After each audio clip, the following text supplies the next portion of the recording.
What's up, y'all? It's your girl Sakina, and I'm back with another review. This is my review for the Real Housewives of Beverly Hills. This is season 13, episode 1. So I posted in the community tab if y'all would be interested in me reviewing the show, and y'all was like, yeah, duh, of course. So here we are. Because I did review Beverly Hills. Did I do the reunion? I feel like I did the reunion for last season. I feel like I did.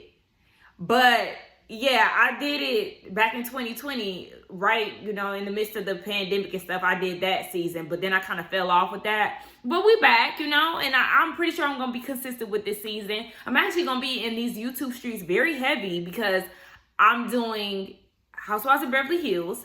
I'm doing Miami when that comes back. And y'all know that Potomac comes on next week, and we'll be doing the panel again. So, it's going to be real heavy. The rotation is going to be going. Speaking of Potomac, I was in Potomac yesterday. I was like, am I going to run into Karen down at the Safeway?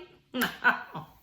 Because y'all know that's the only person who lives in Potomac. But anywho, yeah, it's going to be a very busy fall, winter season because of the shows that I'm reviewing. And I kind of need that because I need these YouTube checks to be, a little more up there, especially because since I've been out here in Maryland, there hasn't really been much on TV. I don't review Basketball Wives and all of that stuff. So my reviews have been coming in very slowly. I was doing like 1.5 shows. And at this point, all the shows that I reviewed, they're not on. And that's when I picked up the Housewives of New York. And I've been recapping the season. And I'm going to watch the reunion part 2. And then give y'all a whole one review for both parts of the reunion for New York. So, I'm trying to keep afloat while the rest of the TV show starts to trickle on in. But anyway, let's go ahead and get into this review, right? So the episode opens up with Dorit and PK, who have been in the blogs lately with allegations of divorce. Now, they shut the rumors down today. I seen an article from E! News. They shut the rumors down saying that, whatever they're working on, they're going to work through together. But, when there's smoke, there's fire. So there's definitely something going on that is causing these divorce speculations to go on. But anyway, here in this scene, Dorit has a spiritual healer coming over to the house. She's trying to get the girls together. So they're all going to get together, air out their differences, and try to get some healing. And I'm just like, come on. We're all tired of this. Find something else to do, okay? If y'all beefed out, that's fine. Just let y'all be beefed out. There's no need to get a spiritual healer involved at every turn. Bravo, release yourself from the spiritual healers because we, the audience, are tired, okay? And I'm pretty sure that the cast is tired too, but we're just tired of seeing the same old same. And I was tired of seeing PK in this scene too because he was doing too damn much. I was like, please, get the hell on. That's my problem with PK. He tries too hard to be seen, and I just can't. Him and his gobbleneck can please exit the room. So the ladies all arrived down to Malibu for this retreat. And we have the dynamic duo, Sutton and Garcelle. They're riding together. And I must say, Garcelle, girl, you got you a burgundy bust down. Okay, girl, I'm actually feeling this unit. I could have cried tears of joy when I seen that burgundy unit. Because, as a Black woman, a lot of us had a lot of frustration when it came down to Garcelle and her appearance on this show. We want our Black women to show up with the lace melted, the braids braiding, whatever the case may be, whatever the hairstyle is, we want you to eat it up. And for some reason, it just was not happening for Garcelle. And we've seen her glam squad. Her glam squad is blank. I don't know if they are unfamiliar with laying wigs or what it was, but what they were doing with Garcelle was totally unacceptable. So I'm definitely here for this unit. Shout out to whoever laid it. But I felt like as we were going somewhere with Garcelle, she took a few steps back for me when we seen that zebra confessional. Because who told you that them raccoon eyes was a good look? That looked a fool. So keep whoever is laying your wigs, keep them on staff.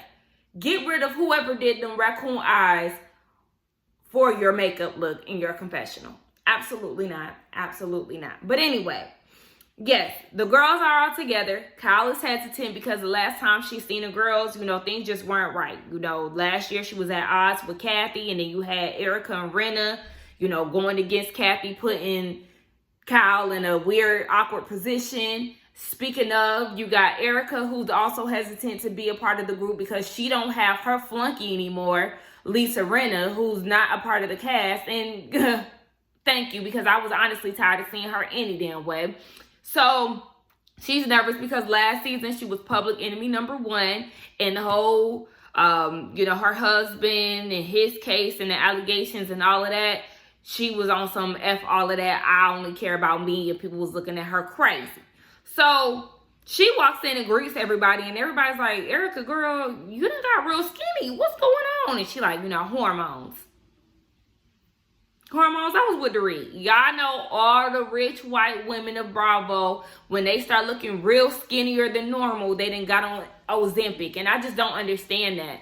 Like, the weight loss fads, that's been a thing. That's nothing new. But to take diabetes medicine to lose weight when you're not a diabetic,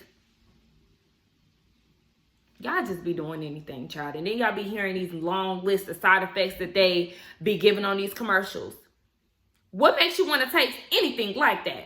But anyway, yeah, the girls are skinny and they are there to go on this retreat. So we just gonna see what Miss Eaglewoman gives. They all gather around this circle and they drink their sage tea and all of that. And I don't really like the music that they play while the Eaglewoman was explaining, the importance of an eagle and how it circulates around the sun and flies the highest and all these things. They were playing this skeptical music. Like, I don't really like stuff like that. I find it very disrespectful to people's practices. So, the girls got to air out their grievances, and Dorit wants to go first, and she gears her energy towards Erika. She said she was disappointed in Erika, and I instantly knew why she was mad, because at BravoCon, Erika said that Dorit and PK were next to get divorced. I mean, hence what's going on in the box right now. So it's like, did she lie? I'm not laughing at, their whole divorce situation. I'm just laughing at me because I'm funny. But anyway, yeah. So it's like, I mean, she might have seen something that we didn't know about. But yeah, so she feels like, for you to behave that way, I was very disappointed. Don't tell me about me behaving a particular way. Girl, I am not your child. That would have pissed me off. But, okay, this is her issue with Erika. So, Erika's like, I mean, yeah, I said it. I didn't want to say it, but I said it. It was a shady question, and I gave a shady answer. And Dorit is like, girl, you sit here acting like you didn't want to, say what you said, but you got up and said it, you flipped your hair, you sat down, and you was giving all of that. That don't look like somebody who didn't want to say it. I said, I mean, call it out, Dorit, because she sure was smirking and giving eyes and hair flips and all. So she wasn't that shy about saying it. But I was with Erika. I mean, it was a shady question. I gave a shady answer. Dorit was looking for an apology. And Erika wasn't trying to give it to her. So then she hit Dorit with, are you happy in your marriage? Oh! And then Dorit went a little silent. I don't know if that was editing or not, but there was a little silence. And then we get Sutton in a confessional and said that she only heard one rumor when it comes down to PK. And it was that the night he got pulled over for a DUI, there was a woman in the car. But that was the one rumor that she heard. Baby, that one rumor is enough, okay? Because we still trying to figure out who was in the car with Terrence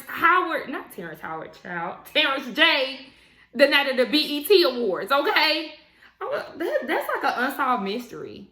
Y'all, we still, and this is for the blacks, honey, because I'm sure, any of my white subscribers, y'all might not know about this scandal, but yeah, like, who was Terrence J in the car with that night that his car got crashed? I don't know.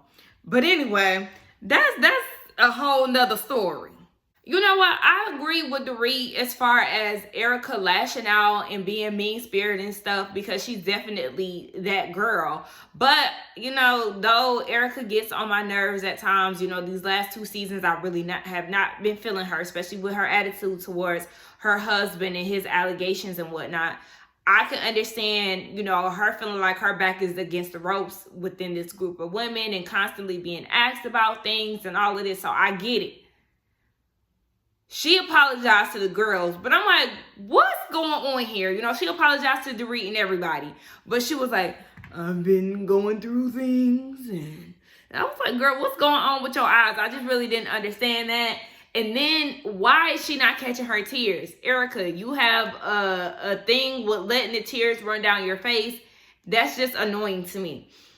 Garcelle is kind of skeptical. You know, she's going to receive what Erika is giving, but she's not 100% sure if she should trust it. And I understand that, because my mind in the midst of all of this, I was like, are you just apologizing because Lisa isn't here and you do need some type of allies? Would you have the same energy if Lisa was still a part of the cast and you give the rest of the girls your ass to kiss?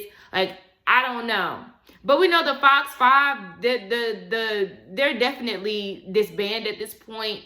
I don't know if they're going to try to keep the same alliance, you know, with Lisa not being here and with Kyle being on edge with the rest of the girls. I don't know, but it's just like, I'm with Garcelle. We got to keep our eye on Erika. So then Kyle goes and she airs out her grievances. And, you know, she's upset with Erika because of the things that her and Lisa said about her sister. And, you know, the reunion, Kyle was a hot, emotional mess. And she felt like nobody had her back. Dorit and Sutton didn't come up to her and give her a hug or anything. But it's like, girl, how dare you expect that from Sutton when you have never had Sutton's back? Throughout the 2-3 seasons that Sutton had been on the show, you did not have her back. In her face, you claimed to be her friend, but when it really came down to it, you did not stick up for her like that. The way that Garcelle and Sutton have each other's back, that's what you expected from Sutton, and you're not going to get that because you don't even have her back. So, girl, stop playing. And then Garcelle was like, I mean, I was confused by you because you wasn't getting on the bitches that was dogging your sister out and making all these allegations. You still buddy and torn in between the two when you should have put them in their place right then and there. Instead, she wanted to play sides and you chose the wrong side. So, yeah, I would be confused too, because it's like, girl, what do you want me to coddle you for? These is your friends. These are the girls that you stand behind. So, what you want me to do? And hold on, because I just thought about this. How dare Kyle say that or insinuate that Sutton is a social climber, and the reason why she didn't get in between Kathy and Kyle is because she wanted to remain on Kathy's good side because she throws all these big parties and, you know, all these, I guess, important people are going to be there. Sutton was a big name or a big deal in, you know, her society before she got on the show. So, what are you talking about? And that's how we know that Kyle is not Sutton's real friend. Sutton, again, we gonna tell you to wake up, girl. Now, please get the hell on somewhere. Go to family therapy with you and your sister. Don't be looking at these girls to save you, girl. Listen, this history that you have with your sister came way before Housewives of Beverly Hills. So take it to Iyanla. Well, I don't know if she service white people, but take it to, you know, the white big name therapist, and y'all do what the hell y'all gotta do. Don't put all the blame on these women. So Sutton is down at her boutique, and she has her friend Jennifer Tilly. Y'all know her. She was the bride of Chucky, and she was in, you know, a whole bunch of other movies and things. You know, Jennifer, she creeps me out a little bit. I'm just gonna be honest, and it's just because I don't know which way she's gonna go. I feel like, you know, talking to her is just like, you know, you're just trying to keep up. She just seems all over the place. So it's like, girl, I couldn't take something like that. It's just too overwhelming. But they sit down and they have a conversation, and Sutton talks about her ex-husband and basically how she's trying to prove him wrong. You know, she has spousal support. She's receiving $300K a month. But she said that when they got married, she said she wants to remove the anchor. She said when they got married, they were equally yoked on the same playing field. They both worked, and then she got pregnant, and he was like, I don't want you to work. I want you to take care of these kids. And then the money became like an allowance. He started handing out the monies. But as she was telling the story, I'm like, how can a rich person who, you know, or this working woman marries rich, he tells her she can't work anymore, and you stick to that? Girl, if you don't go get a nanny and apply for some jobs while he at work. And then when you get hired, place them babies in daycare or under the nanny's care, and you make your own money. Like, I don't know, that just didn't sound, it doesn't make sense to me. It seems very easy for you to go and get a job. Girl, what he was doing, pinning you down, he had a tracker on your car or whatever, you definitely could have went out and went to go get it if that's what you wanted to do. You're not about to tell me I can't work. If I want to work, then that's what I'm going to do.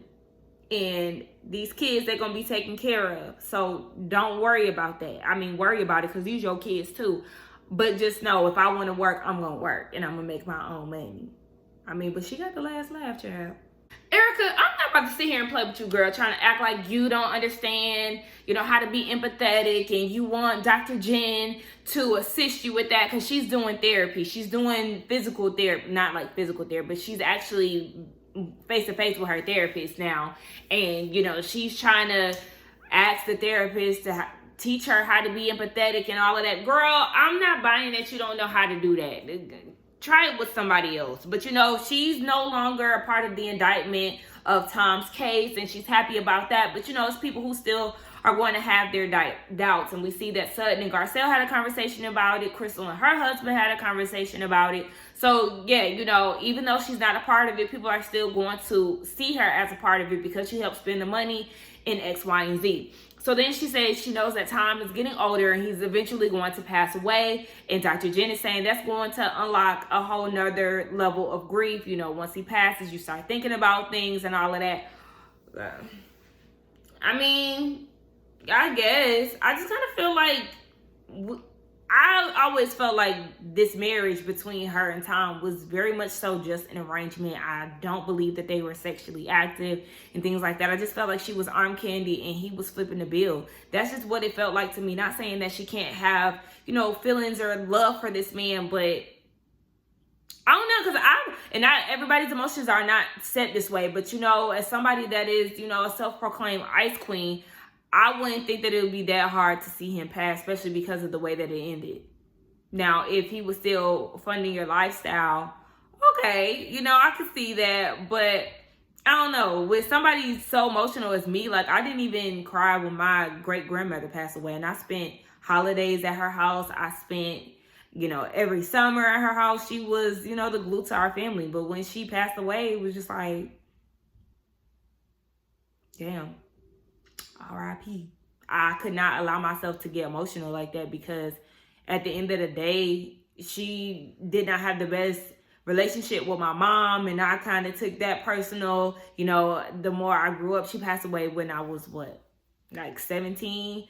So it's like, I don't know. That her situation is not my situation, but I just kind of look at it like that. If I can not be emotional about somebody passing in my family and I'm really emotional, I feel like the ice queen, she got it. But that's just my opinion. You never know, somebody's passing can definitely unlock some feelings that you didn't know were there and all of that. So I'll give her that.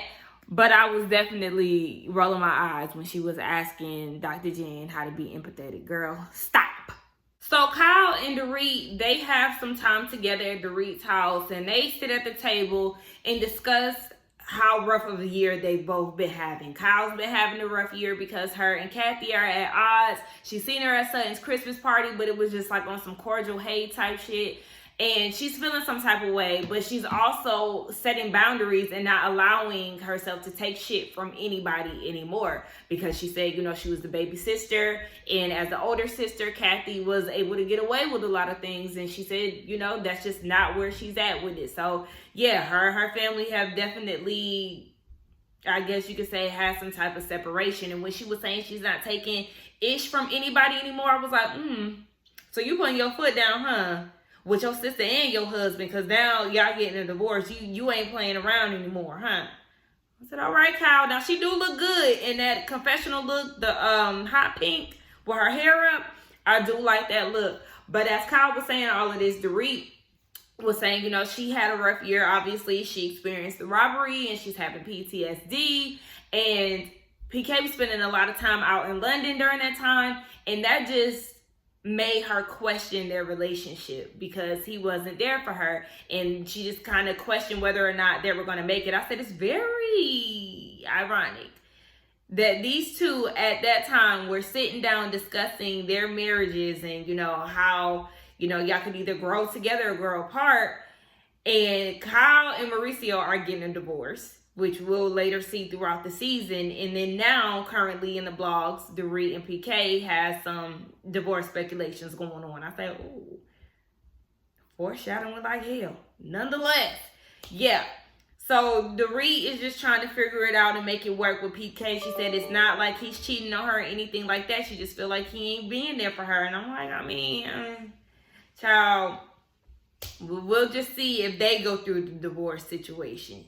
I see Garcelle got that eye makeup corrected because in her confessional with her scene, she got a simple wing versus them coon eyes that she had going on in the first couple parts of the episode. But, I'm happy they decided to change the pace with that. So she's going out with her sons. They're 15 now. And I'm like, okay, with them being 15, why Jax act like he don't know how to pump gas? Garcelle, your sons are that privileged to the point where they ain't pumping gas? You mean to tell me you've been riding around with them in your car and you ain't been making them get out and pump the gas? That is unacceptable. I was looking at Jax like, what do you mean you smell gas? Yes, you're at a gas pump. Do you not know how to, put the gas cap back on and keep it moving? Why are you asking these questions that you sure already know at 15? And then gonna get in the car and say he can't wait to start driving. You ain't even got pumping the gas down. Slow your roll. Okay, Jax got him a black girlfriend. I was a little worried when he was, carving her name into the stick or whatever. I was like, oh Lord, he done got him a little Beverly Hills white girl child. Then they showed the picture and he got a black girlfriend. Sis had braids and everything. I thought, okay, Miss Ashlyn, she's cute. And then he was like, he want to stay at her house longer because the kids, they alternate between Garcelle and staying with their dad. And so that kind of got into a conversation. Now, Garcelle did say that she's been back and forth between LA and Atlanta because she's shooting the show currently. And she was trying to pick their brains to see how they feel. She wished that they would vocalize, them needing her or wanting her to stay home versus traveling. And she did admit that that doesn't mean that she's going to stay because these are work obligations. But, it would be nice for them to vocalize how they feel. And, them being upset because she's gone for a long period of time or, them just simply missing their mom. And so Jax spoke up. And I think Jade is the one with the girlfriend. I don't know if I've been mixing their names up. But Jax is telling her, I wish that you would give me more freedom. And she's like, you get freedom. And he's like, no. And she was like, well, you don't even let me parent. You're not feeling well in things and I try to come to your aid. You reject me. He received that. It was very fair. I love the fact that he was honest about that. And he said that she basically wasn't there enough. He felt like he needed that parenting 2 years ago instead of now. A lot of stuff that he feels like he needed life lessons about, he taught himself. And she was like, so are you saying 2 years ago, like I wasn't a mother to you? And he was like, yeah. And when he said, yeah, Jay looked at him like, excuse me, what are you even talking about? So clearly it seems like they have two different views on, Garcelle being there. I don't know if they're going to unpack that in this scene, but, they may have two different views on how attentive she was.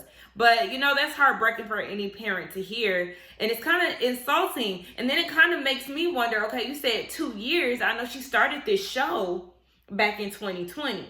So is this concern coming off of her being a part of this cast? Is that where you started to see a difference in your mom's parenting? Because honestly, we didn't see that much of Garcelle before she joined the cast. Not saying that she wasn't working, but she wasn't in the public eye that much, to my knowledge at least. So maybe he's feeling a little disconnect because since she got on the show, her popularity has gone up again and she's back into, working constantly.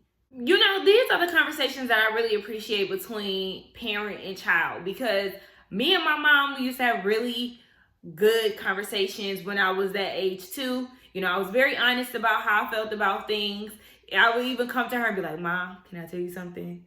without you getting mad, you know, and then we'll have the conversation, because I just want to hear her out. Like, yeah, I might do something that disappointed you, but I want you to hear me out. I want to have this conversation with you, but I don't want you to cuss me out. I don't want you to, you know, yell at me. I want to have this conversation with you. So I do love the fact that he was aware of, you know, his mom's feelings, but at the same time feeling the need to really speak his mind.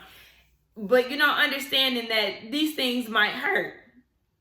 I love that. And Jay, he couldn't be bothered, child, because he was like, listen here, I just want to see my girlfriend. That's it. Shout out to y'all. She did say, you know, raising kids back in the day, you know, you parent with the same style across the board, across all children. But nowadays, you do have to pay attention to the child and their needs and what type of parenting suits them, so y'all all can come together as one and actually get along. Hell.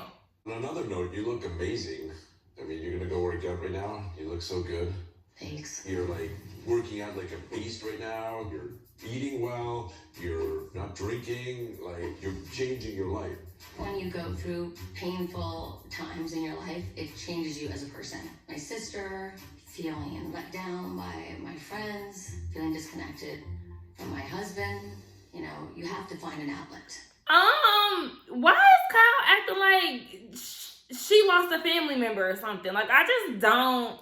It seems like she's putting a 20 on 10 when it comes down to her and Kathy and her friends not supporting her. Girl, get on. Like, make these changes for yourself. Shout out to her for working out, you know, prioritizing her health and all of that. But please stop acting like the greatest trauma has happened to you. Relax. Kyle is annoyed with Mauricio, okay? I know she's annoyed with Kathy and she ain't taking no shit, but she straight up said, listen, I don't have to answer to anybody, explain anything to anybody, including you, okay? While he's sitting up there asking her how many tattoos she got, he only knew about 3. She done went and got 2 more, so now she got 5. And he's trying to figure out, you know, when is this gonna stop? And she was like, baby, if I want to get more tattoos, that's exactly what I'm gonna do. Because at this point, I don't have to answer to nobody. And then he feels like, you know, this is some type of rebellious behavior. But no, my thing is, you're trying to control her because you're clearly not paying attention to her enough to where you don't know that she has 2 new tattoos. She said at one point you will be able to tell a new freckle on her face. She has 2 new tattoos and you trying to make it seem like she done got a mirror on her damn back. Them dainty ass tattoos ain't gonna hurt nobody. And what is it to you? She done got her a new thing. She done crossed over and started a lesbian relationship. Word to Lisa Nicole. And she ain't thinking about Mauricio no more. She ain't taking nobody's shit. She said she don't know if it's because of the situation with Kathy. But at this point, Kyle is no nonsense and she ain't got to explain to nobody. And I'm actually here for it. Go ahead, Kyle. Do you. Because I was looking at Mauricio like, and what you gonna do if she decides to get another tattoo? And then what? You ain't gonna do a bitch ass thing. And she ain't harming nobody. So please, you just trying to act like you doing something. Anyway, that was my thoughts on the Real Housewives of Beverly Hills. You know, the first episode. Y'all let me know what y'all think. Let's get down in the comments and talk. It's getting dark because it's about to rain. So I gotta wrap this up and maybe I'll be back later. I probably won't be back later. I'll probably just do New York tomorrow because yeah, it's getting dark. And like I said, I don't feel like tussling with the lights. Anyway, don't forget to like, comment, and subscribe to my channel. And I will see y'all in the next one. Bye.